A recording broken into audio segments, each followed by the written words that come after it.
මට නම් මේ ඔය අද නම් බනින්නේ. අම්මට සිරි සුපිරි පට්ට ආත කොයියකෝ හෙල්මට් ඕයි අද නම් අපි ඉවරයි. ඉන්නකෝ අද මම මේක බලා ගන්න. මොන හෙල්මත්ද? ඔයා දන්නවද මං කවුද කියලා? අම්මට සිරි අඳුරගන්නත් බැරි වුණා. තාත්තා ගෙදරද? අපි තාත්තව දන්නවද? තාත්තා මේ ජයපුරි මහත්තයානේ. එයා නෙවෙයිද? නෑ සර්ට වැරදිලා. නුගේ අච්චිට එනේකො තාත්තේ පාර වගේ හෙල්මට් එක දුයන්නේ. කතා කරන වචන පරිස්සම් කරගත්තොත් හොඳයි ඈ. ලොකු මහත්තයා පුදුම තේසක්නේ විද්‍යාමාන කරන්නේ. ඔයා දන්නවද මේ පැත්තේ SP මහේශ්ව?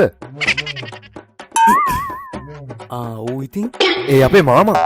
අද නම් තමුන්ගේ ජොබ් එක ඉතුරු වෙන්නේ නැහැ. දෙන්නම් මන් තමුන්ට වැඩක්. මල්ලි කලබල වෙන්න දෙයක් නෑනේ. ලොකේෂයක් නෑනේ. මල්ලියන් අවුලක් නෑ මල්ලියන්. නෑ. මන් දැන් ගන්නම් ඔහොම ඉන්නකෝ. මල්ලි වෙන දෙයක්. මල්ලි යන්නකෝ කේසයක් නෑ. මල්ලියන්. Hello Mahesh මාමේ.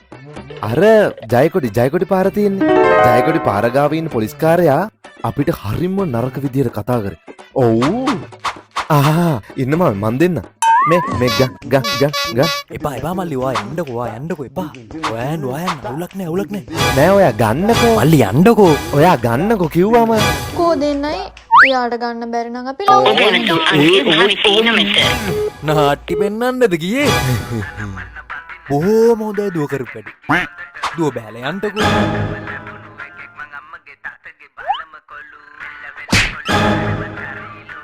ඕයි කනවතුව itu danamana bandina sulu කැන්නකි හොඳට හුරු අසනවටම ලැබුණු එකෙක් මං අම්මගේ තාත්තගේ බාලම කොල්ලු මෙල්ලවෙ කාවින්ද